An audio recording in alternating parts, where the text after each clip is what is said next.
Sampai akhir ya? Itu 100 akhir. juta itu mau dipakai buat detik-detik akhir kah? Kalau istilahnya serangan fajar, saya dari sekarang udah niat enggak. Paling ya itu 100 juta itu saya Serangan beli fajar, kayak apa kalender. suap kayak itu, no gitu lah ya? Oh iya, sama sekali enggak. PKS Podcast Kita Semua. Teh Lina, saya mau nanya beberapa pertanyaan yang mungkin pertanyaannya kurang ajar nih. atau pertanyaannya, aduh, masa sih yang kayak gini ditanyain kayak gitu ya. Kalau dia kabur aja deh. Di depan ada Pak Agus Budiono ini ketua tim media nanti, jadi belum selesai. Apaan sih? Teh ini satu, Teh Lina punya tabungan berapa sih? Kalau boleh tahu. Ini yang nonton kira-kira ada pihak perbankan apa? Ada Pajak, pihak pajak nih. bayar pajaknya. Kayaknya rahasia. Rahasia ya. Tapi saya terus terang nggak punya tabungan. Jadi uang saya itu berputar untuk dagang usaha di apotik begitu ya. Sama cadangan untuk cicil hutang bank. Saya punya hutang di bank. Gitu. Jadi saya memiliki beberapa aset, tapi lewat pinjaman ke bank gitu. Terus biayain jadi caleg tuh dari mana Teh? Gimana? Biaya kemarin Caleg tuh, provinsi kan ya? iya betul. Jawa Barat. Kata orang katanya harus butuh MM-an ya. Saya nggak tahu orangnya Katanya orang orang mana siapa? lagi, orang siapa gitu. Saya mungkin maaf, alarm. Saya sempat ngejual tanah gitu ya. Cuma sayangnya Itu buat baru DP. modal Iya, buat modal betul. caleg gitu ininya. Belum lunas. Ternyata yang beli tanah saya juga jadi Jadi caleg provinsi juga. ya. Oh, Beda gitu. partai. Oh gitu ininya. Jadi ya saya seadanya lah, bismillah. Kalau misalnya pekan ini saya harus keliling, perlu bensin, transport, konsumsi, sekiranya ada saya jalan, ya kalau enggak ya udah saya skip gitu. Dan tapi insya Allah yang penting nggak ada tabungan juga, pas butuh pas ada. Tapi kan butuh buat caleg tuh gede Teh lah ininya. Iya, gede kan dari hitungan manusia ya. Jadi saya ngitungnya tidak pakai Hitungan kalkulasi manusia ya. Niatnya lillahi ta'ala aja. Kalau memang ada ya ada, kalau enggak ya nggak apa-apa, enggak juga gitu. Dari awal mencalegan sampai sekarang sudah ada sekitar 6 bulan ada ya? Lebih? Iya, sekitar 8 6 bulan. Sudah habis 100 juta? Ada nyaris. Jadi sampai 100 Iya. juta ya? Tapi kata orang lain mah kecil katanya kalau provinsi baru segitu. Iya sih itunya. Orang mah ada yang 1M. 8 bulan itu 1 M gitu ya? Atau Orang lain. atau sampai akhir gitu? Belum ya sampai? Kalau saya masih enggak, budget saya enggak sampai MM-an karena uangnya juga enggak ada. Terus kenapa? Atau mau jadi caleg ininya? Ya tadi saya ngitungnya bukan berdasarkan asumsi manusia ya. Kalau Allah memang mengizinkan, ya insya Allah selalu ada jalan lah. Emang nggak mau Emang nggak mau nyari duit dari jadi aleg gitu? Nah, kalau Karena kepilih? niatnya bukan nyari duit dong, jadi aleg itu. Malah saya pengennya niatnya berbagi. Kalau nyari duit bukan jadi aleg, jadi pengusaha aja. Dan sekarang memang nggak bisa jadi, kan sekarang apoteker, guru, Iya, betul. dosen, Iya. pengusaha itu berbaginya nggak komplit ya seperti kalau jadi aleg gitu. Berbaginya kan terbatas. Dari pemasukan saya usaha seperti itu kan sebulannya istilahnya atau bahkan setahunnya nggak sampai miliaran.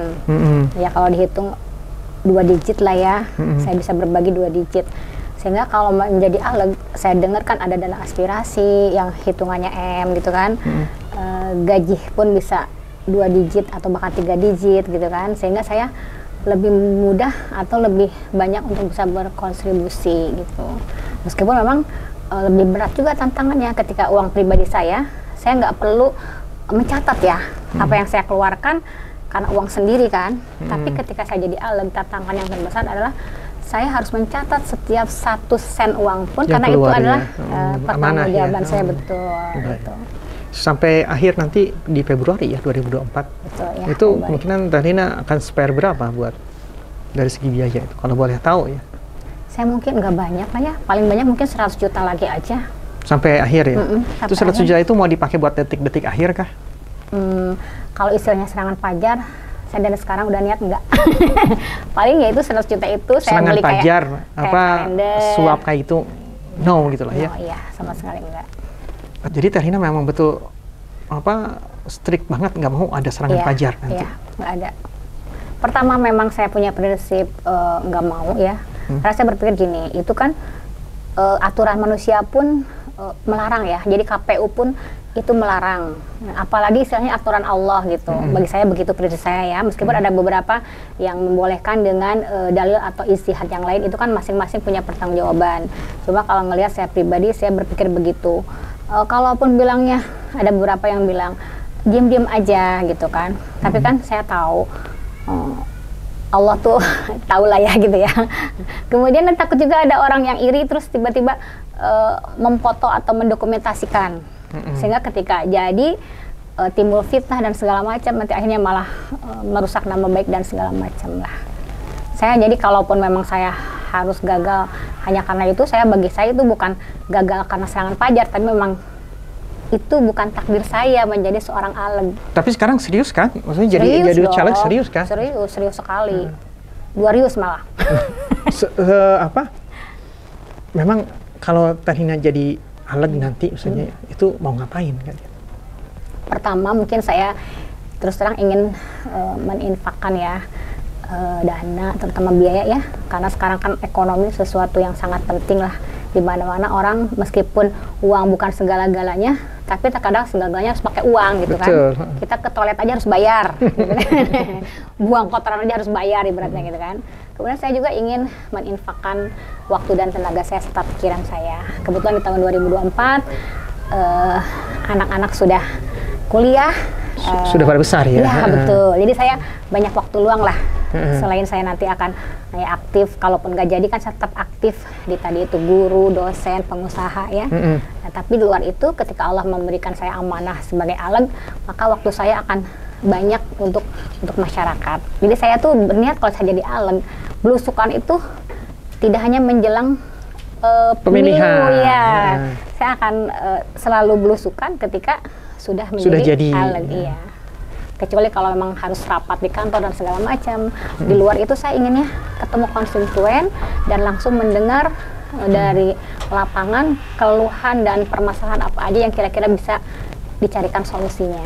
Kenapa Terhina gabung ke PKS, jadi caleg di PKS? Karena selama ini saya mengamati PKS lah partai yang sesuai dengan hati nurani saya, membuat saya nyaman. Partai hati nurani itu yang membuat mampu menjanjikan kesejahteraan buat masyarakat, dan terutama pondasinya itu berdasarkan Quran hadis.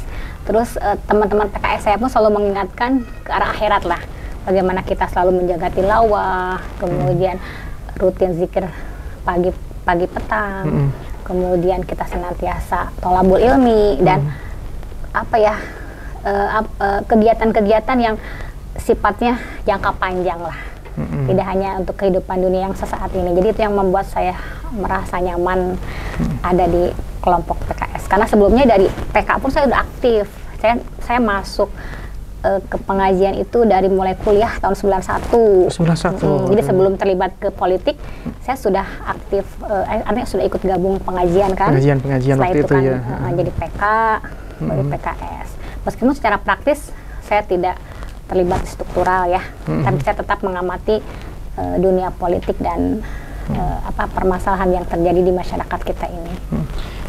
Selama ini yang membuat berat jadi caleg apa teh? Saya sih yang saya alami ya. Kalau duit nggak berat ya?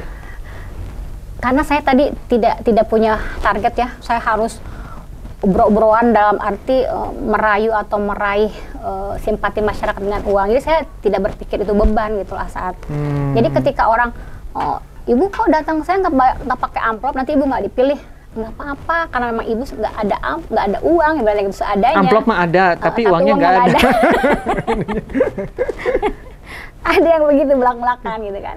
Jadi saya nggak jadiin beban, ya udah seadanya aja gitu kan. Kalau saya nggak ada uang, nggak mampu, nggak perlu juga maksain, nggak harus minjem sana minjem sini, nanti malah ketika nggak jadi stres kan, karena ada beban hutang kan. Utangnya banyak ya. Iya betul. Dalam hal waktu saya pun selalu tadi itu saya berprinsip saya yang harus mengatur kegiatan, sehingga bisa saya atur lah. Jadi bukan saya yang dikendalikan kegiatan, tapi kegiatan yang mengendalikan saya gitu kan. Jadi ketika saya harus ngajar di SMK Farmasi full nih hari Rabu, saya usahakan Rabu nggak belusukan, tetap di sekolah gitu kan. Saya ada tugas ngawasin anak-anak hari Senin misalnya gitu. Saya full hari Senin. Kalau ada saya kosongnya Kamis Jumat, maka saya ambil di Kamis Jumat itu untuk pergi. Dan ketika ketemu orang, saya pun memang senang ketemu orang.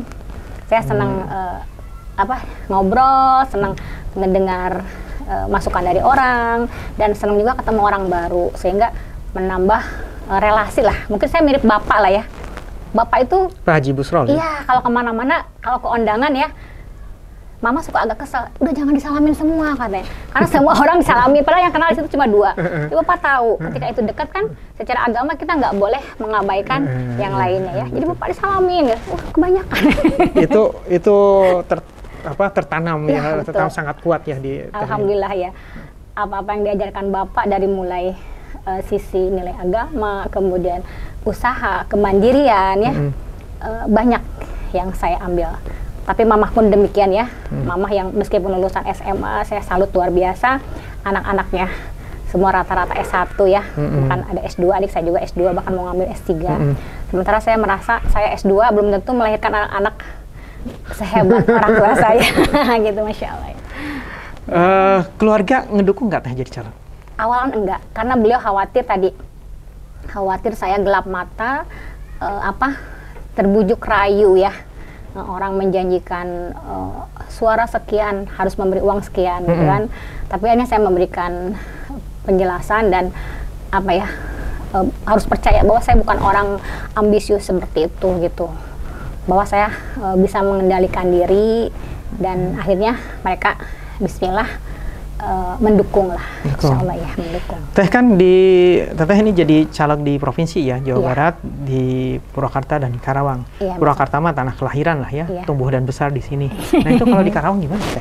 Nah, makanya qadarullah saya juga ya mungkin dari pihak PKS hasil suro ya, melihat aktivitas saya. Salah satunya saya dari mulai tahun 2018 aktif di UBP Karawang. Jadi mungkin Dewan Suro melihat saya punya kemampuan untuk bisa mencari masak juga kali ya, basicnya dari dosen di UBP Karawang itu. Emang hilang masaknya? Kenapa? Mencari masak hilang gitu. Mengumpulkan masak lah ya gitu kan salah satunya. Sehingga ya ada potensi mungkin ya, ada potensi saya untuk bisa mendulang suara. Mudah-mudahan. Baik, Teh, program Teh Lina itu apa aja sih? Masyarakat Purwakarta kan terutama ya, yang Teh Lina ini asli orang Purwakarta nih, kan belum tahu ini Teh Lina nih mau ngapain jadi caleg itu, programnya apa aja sih gitu. Betul. Bisa di-share nggak ke kita? Iya, karena saya basicnya bidang kesehatan dan pendidikan ya. Mungkin yang utama saya ingin lebih program kesehatan. Sekarang ini kesehatan udah sangat-sangat cukup bagus ya, dengan adanya BPJS, banyak masyarakat terbantu ya, yang harus tadinya operasi 100 juta misalnya, kadang ada yang gratis atau hanya bayar 10-20 juta begitu kan. Tapi tetap ada beberapa permasalahan seperti misalnya stok obat generik yang kurang memadai gitu kan, atau ada hal-hal lain lah.